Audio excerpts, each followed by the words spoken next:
बिस्मिल्लाहिर्रहमानिर्रहीम।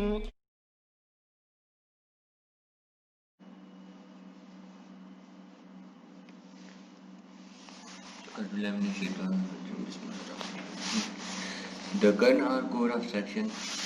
This is that inner portion of section with which if pre-stressing force is applied, no tension is developed anywhere in the section. अगर हम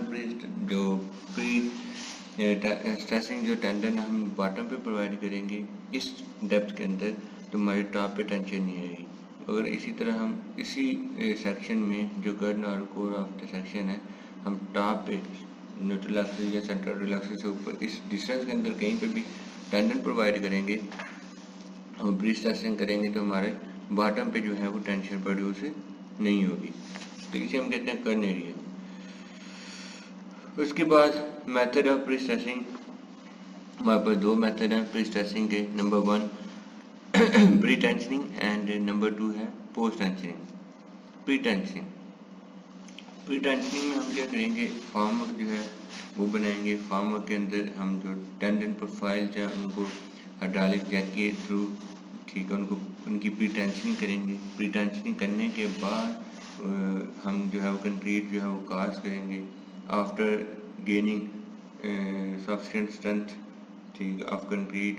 ठीक, जो tendon है उनको हम कट कर देंगे या रिलीज कर देंगे at the end, and pre stressing force is transfer to the concrete by bond between the steel and concrete.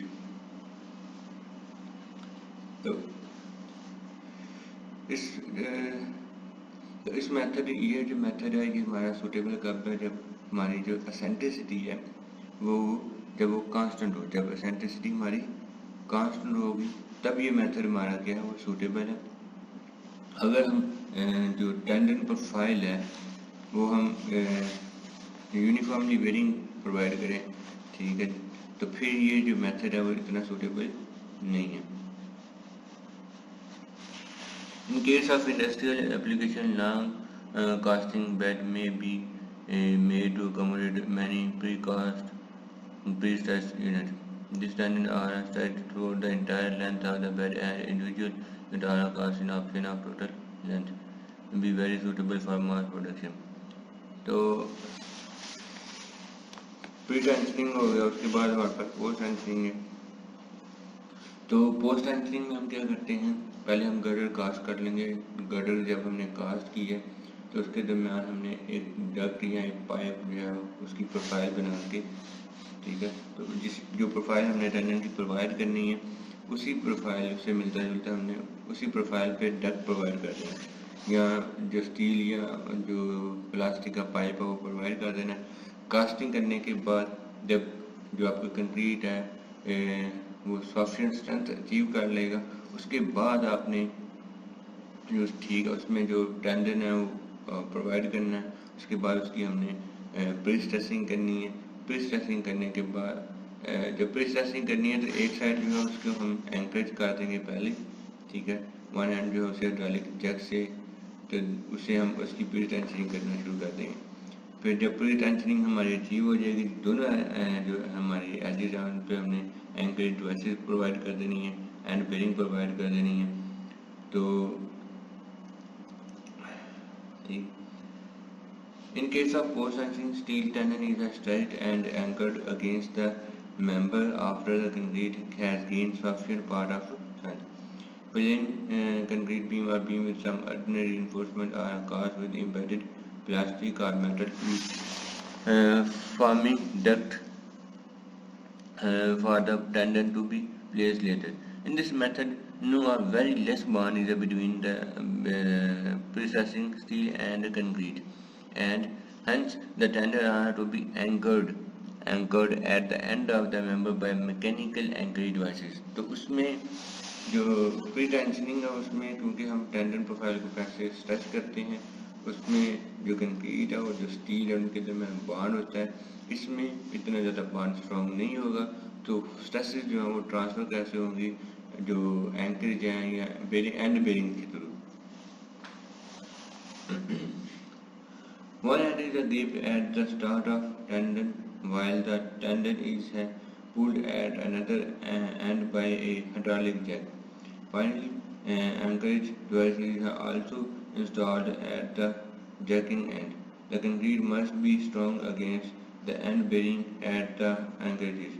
Sometimes the conduit around the tendon is later on ground by cement or ग्रोटिक slurry. तो उसमें ये होता है कि जो tendon profile है, जो हमारा डक्ट है, उसको हम बाद में ग्रोटिंग कर देते हैं या सीवर पेस्ट या मोटार से।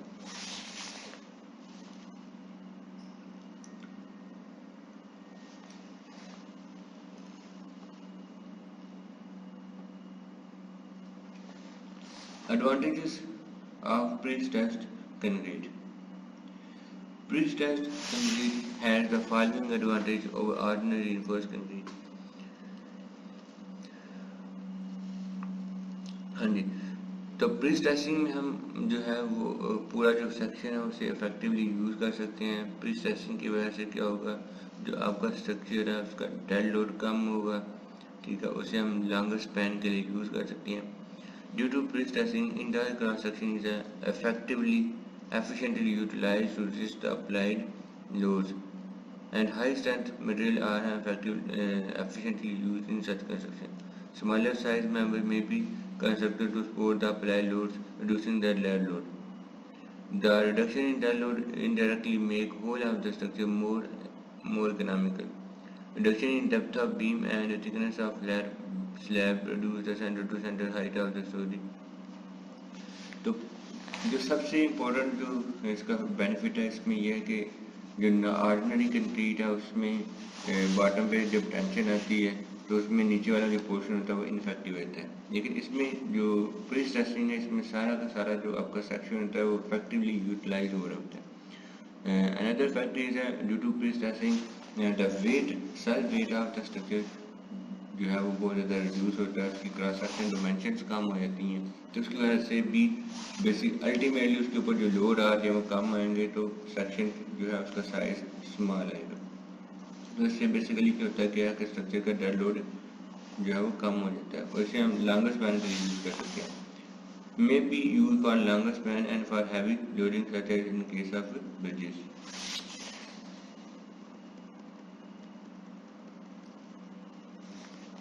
हाँ, प्री टेंशनिंग में हम क्या करते हैं या प्री स्ट्रेसिंग में क्या होता है कि जो टेंशन हमारी होती है या जो क्रैकिंग वगैरह उसे हम टोटली एलिमिनेट कर देते हैं। क्या जो सेक्शन जो आपका सेक्शन होगा ना उसके बॉटम पे टेंशन प्रोड्यूस होगी ना टॉप पे कंप्रेशन प्रोड्यूस होगी। तो due to pre stressing tension in the construction is either reduce or is completely eliminated. Amount of cracking in such construction is less at service load.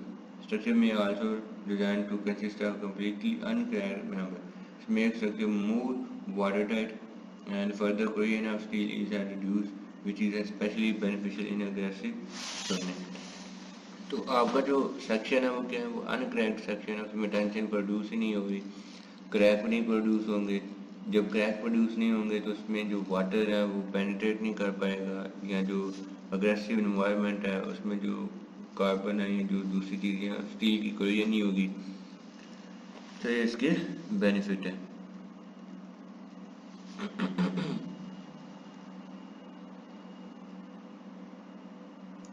तो जो pre stressed structure है उनकी maintenance cost कम है, ठीक है, और उनकी जो उनकी लाइफ जो है उस पर है ज़्यादा है। तो pre stressed structure require less maintenance cost and have longer life due to less cracking and use of high strength material.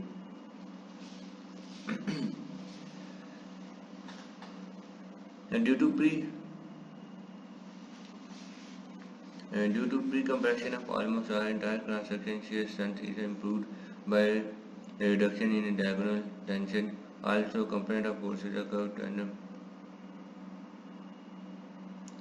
The quality of post material is tested during the pre-stretching stage.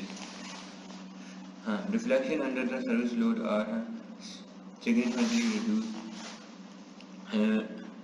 Deflection under the service load are significantly reduced because in pre-stressing, after pre-stressing, upward camber is produced when the live load and dead load are applied. Initially, first negative camber is come to neutral and then positive जो bending moment है, ये bending है that may occur which ultimately reduce the deflection at mid stage. Deflection under the service load are significantly reduced. Pre-stressing produce negative moment in simply supported beam using upward camber, causing upward camber. This service load first balance these upward deflections and then cause reduced downward deflection deformations.